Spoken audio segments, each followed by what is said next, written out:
ओम शांति। ओम शांति।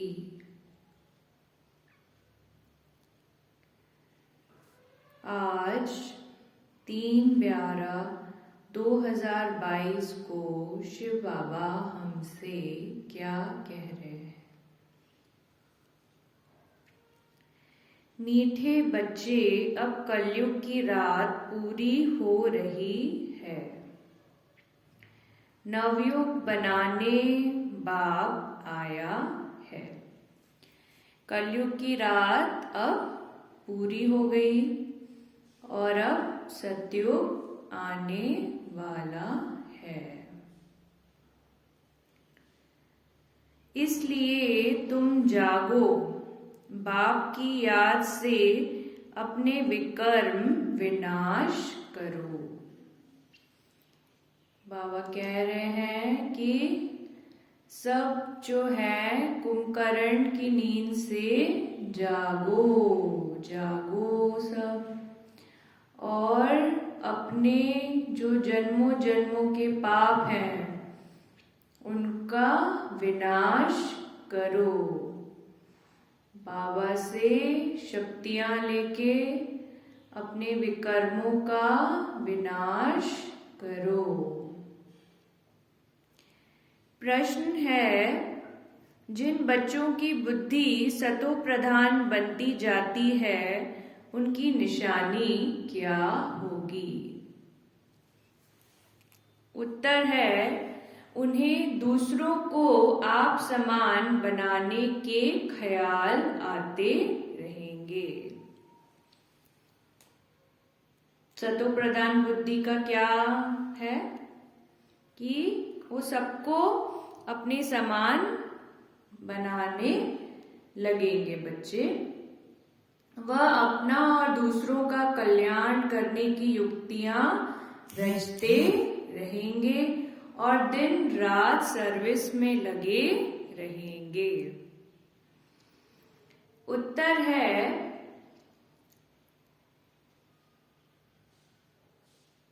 प्रश्न, तुम बच्चों को बड़े से बड़ी कौन सी कारोबार मिली हुई है?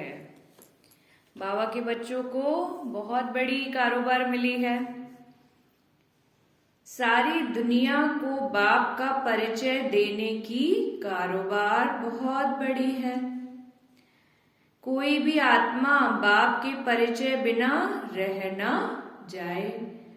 पूरे विश्व में कितनी आत्माएं हैं, सबको हमें शिव बाबा का परिचय देना है।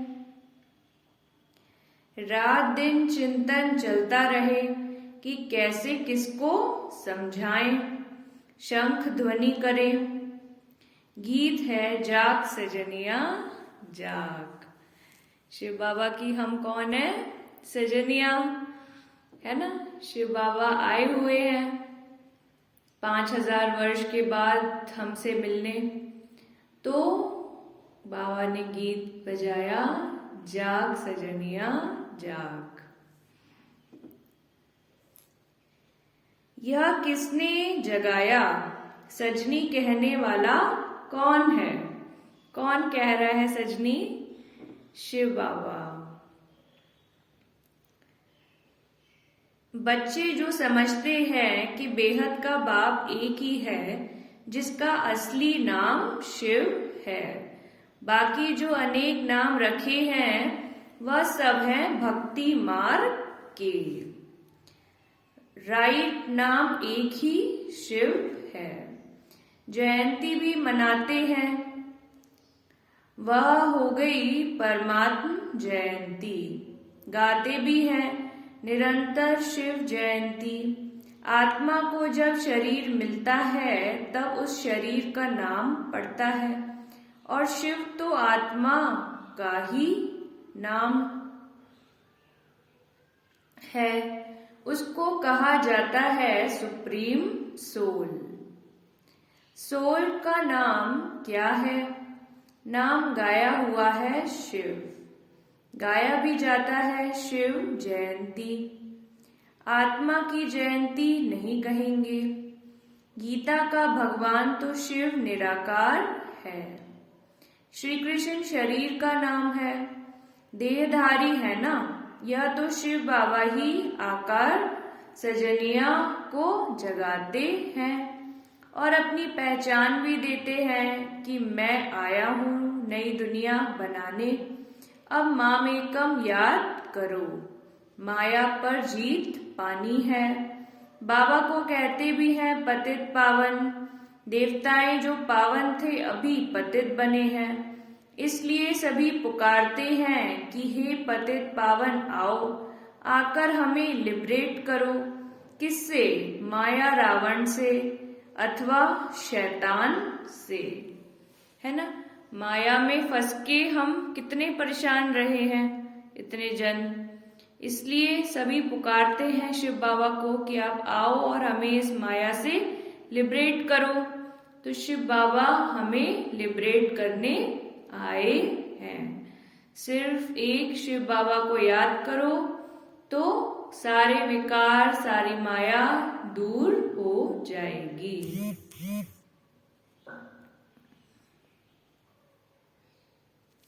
किससे?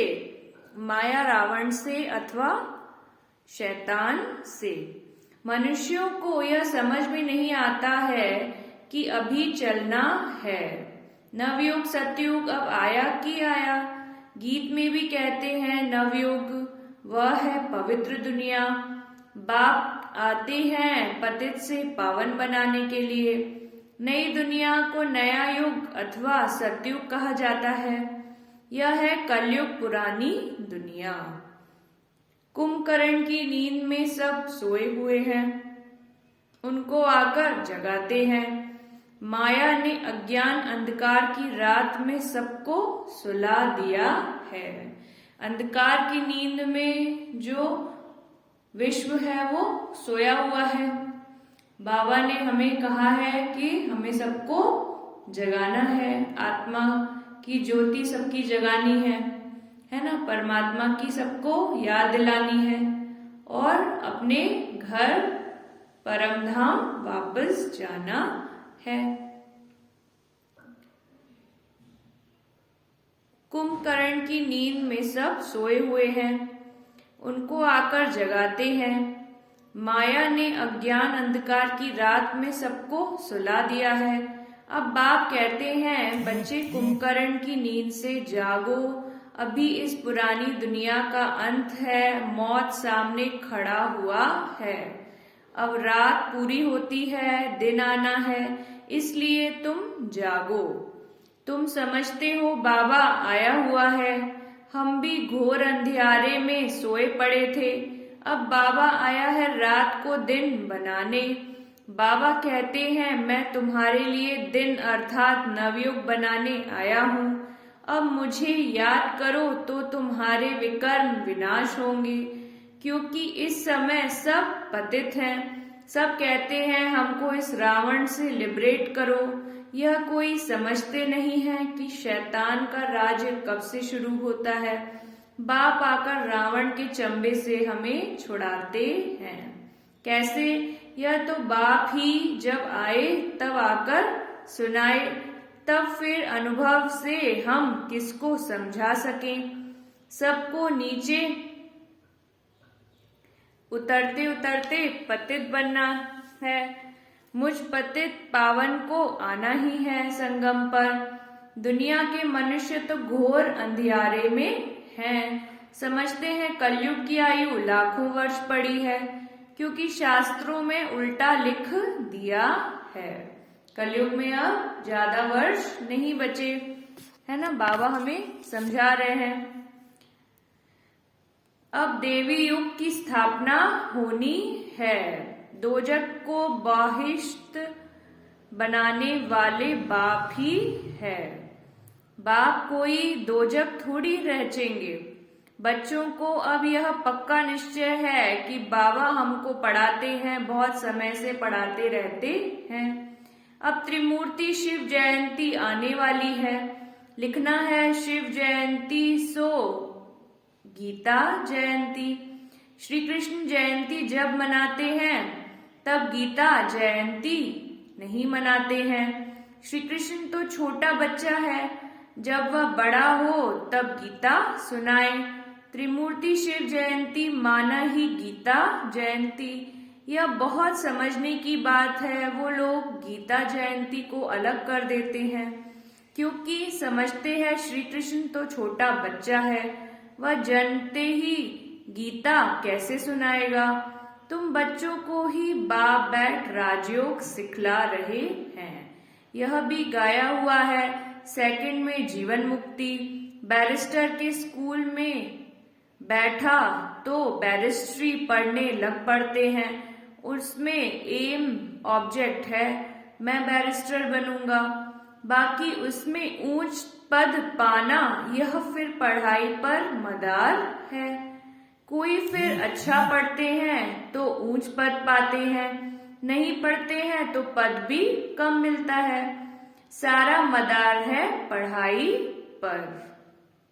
तुम यहाँ मनुष्य से देवता बनने आए हो, परंतु देवताओं में भी नंबरवार मर्तबे हैं। कोई फर्स्ट क्लास, कोई सेकंड क्लास, कोई थर्ड क्लास। यह सब गुप्त बातें हैं, कोई भी बुद्धि में आ नहीं सकती।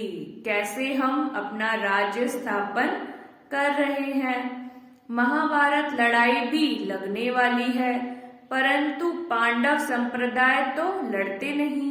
असुर और कौरव संप्रदाय आपस में लड़ झगड़ कर खत्म हो जाते हैं।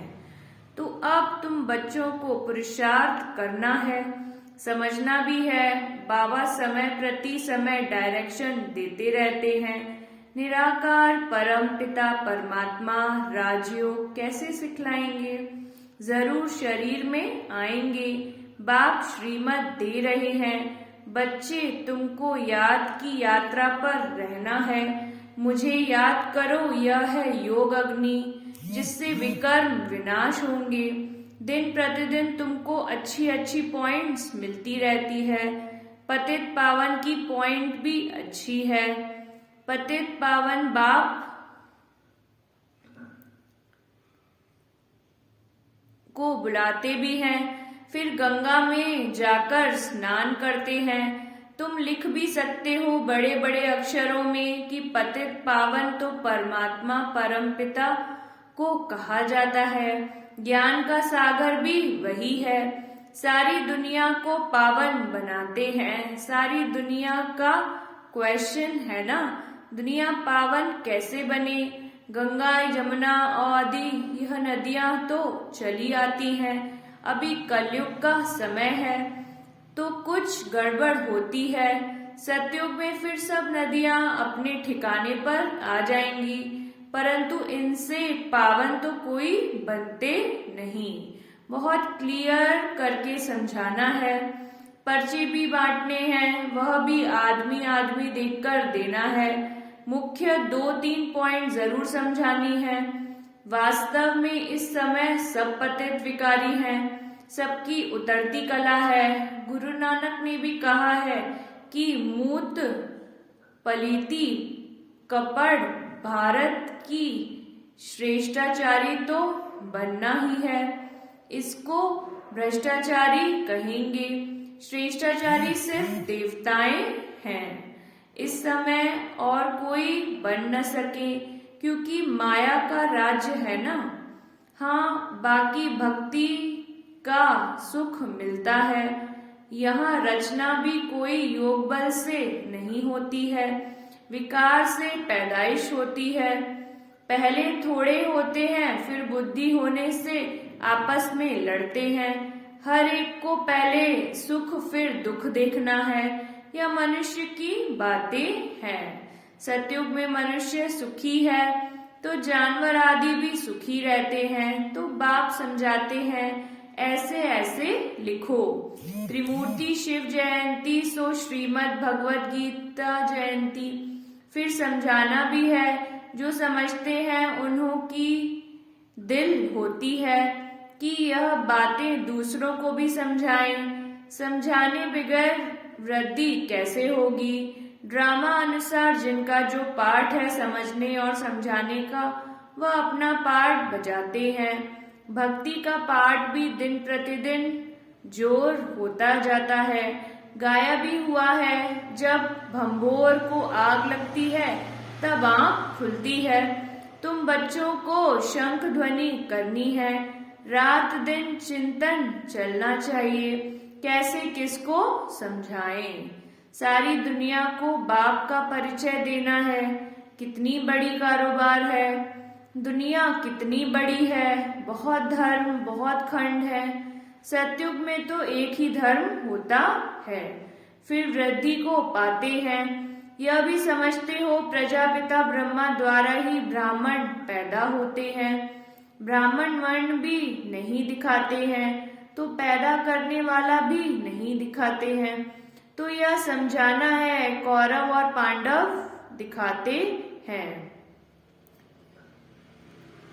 तुम हो ब्राह्मण, प्रजापिता ब्रह्मा कुमार कुमारियां, तो प्रजापिता जरूर चाहिए, जिसमें भिन्न भिन्न बिरादरियां पैदा होती हैं।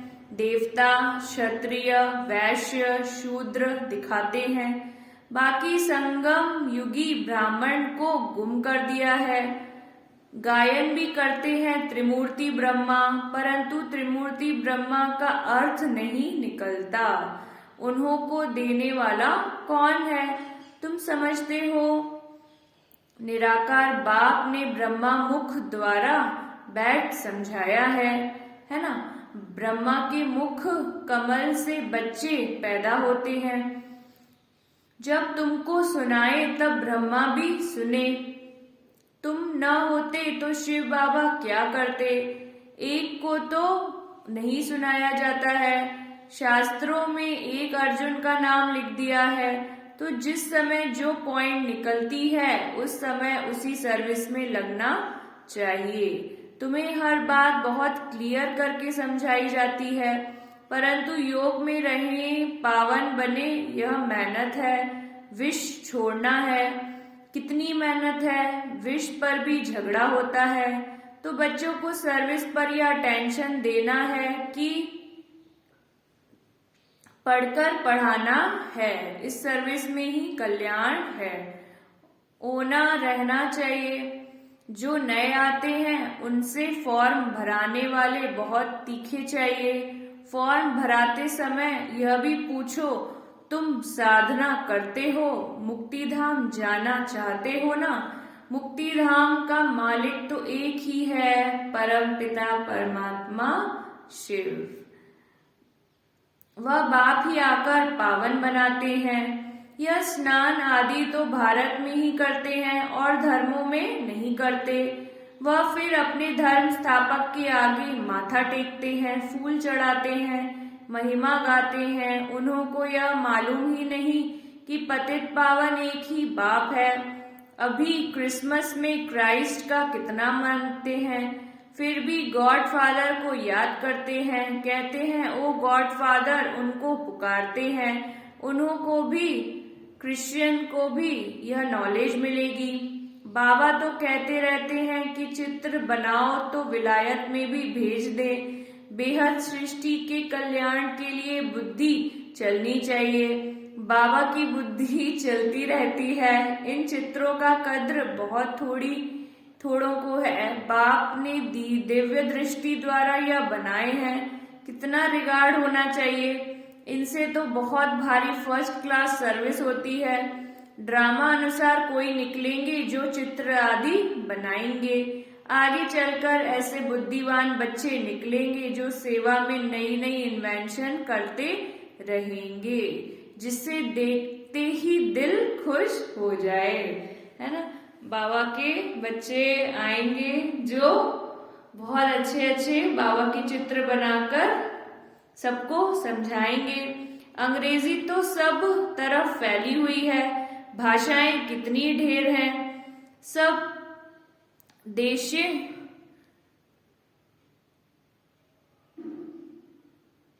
देशों में अंग्रेजी वाले जरूर होंगे, इसलिए बाबा भी अंग्रेजी और हिंदी को उठाते हैं। आखिरी सब भाषाओं में निकलेंगे। किसको भी समझाना है बहुत सहज, परंतु देखा जाता है किसकी बुद्धि में नहीं बैठता तो वह क्या काम करेंगे। धन है और दान नहीं करते तो उनको मनहूस कहा जाता है। एक कान से सुनते हैं, दूसरे से निकाल देते हैं। हर एक को अपनी उन्नति का ख्याल जरूर होना चाहिए। संग के रंग में नहीं आना है, सर्विस में बिजी रहना है, नहीं तो बड़ा भारी घाटा पड़ जाएगा। अपनी उन्नति के लिए कोशिश जरूर करना चाहिए। बाबा, मैं जाकर बहुतों को आप समान बनाने की सर्विस करता हूँ, ऐसे ऐसे ख्याल आने चाहिए। उनको कहा जाता है सतो प्रधान बुद्धि। तमो प्रधान बुद्धि न अपना न दूसरों का ख्याल करते हैं, उनको बेसमझ कहा जाता है। सतो प्रधान बुद्धि समझदार है। हिसाब किताब भी कोई कोई का बहुत कड़ा रहता है, समझते हुए भी फंसे हुए हैं। इस समय तो रात दिन सर्विस में लगा रहना चाहिए। खुद की ही कमाई है, मुझे बाप से पूरा वर्षा लेना है, नहीं तो कल्प कल्प का घाटा पड़ जाएगा। पहले अपना कल्याण करेंगे तब दूसरों का भी कर सकेंगे। अच्छा, मीठे मीठे सिकी लदी बच्चों प्रति माता पिता बाप दादा का याद प्यार और गुड मॉर्निंग। रूहानी बाप की रूहानी बच्चों को नमस्ते। हम रूहानी बच्चों की रूहानी बाप दादा को याद प्यार गुड मॉर्निंग नमस्ते। शुक्रिया बाबा, शुक्रिया शुक्रिया। धारणा के लिए मुख्य सार। ज्ञान धन दान करने में मनहूस नहीं बनना है। अपनी और दूसरों की उन्नति के लिए युक्तियां निकालनी है। मनुष्य से देवता बनने की पढ़ाई पढ़नी है और पढ़ानी है। सर्विस और पढ़ाई पर पूरा अटेंशन देना है। कड़े हिसाब किताब को योग बल से चुकतू करना है। योग से ही हम जो हमने जन्मों जन्म इतने पाप किए हैं उससे हम बच सकते हैं। इसीलिए हमें योग बल से जो है अपने पापों को भस्म करना है।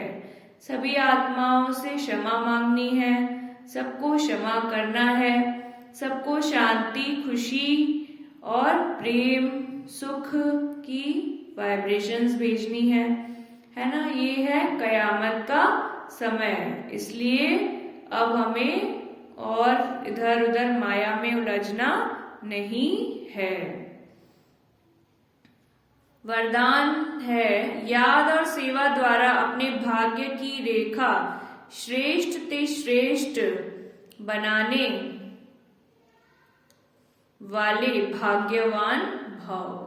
बाबा हमें हमारे शिव पिता परमात्मा ज्योति बिंदु वो हमें बच्चों को वरदान दे रहे हैं। क्या दे रहे हैं वरदान? कि याद और सेवा द्वारा अपने भाग्य की रेखा श्रेष्ठ ते श्रेष्ठ बनाने वाले भाग्यवान भव। याद, बाबा की याद से और सेवा के द्वारा अपने भाग्य को हमें बहुत श्रेष्ठ बनाना है, ताकि हम जन्मों जन्म जो है वो खुश रह पाए, है ना। ब्राह्मणी की जन्म पत्री में तीनों ही काल अच्छे से अच्छे हैं। जो हुआ वह भी अच्छा और जो हो रहा है वह भी अच्छा और जो होने वाला है वह बहुत अच्छा। सभी के मस्तक पर श्रेष्ठ तकदीर की लकीर खींची हुई है। सिर्फ याद और सेवा में सदा बिजी रहो। यह दोनों ऐसे नेचुरल हो जैसे शरीर में श्वास नेचुरल है।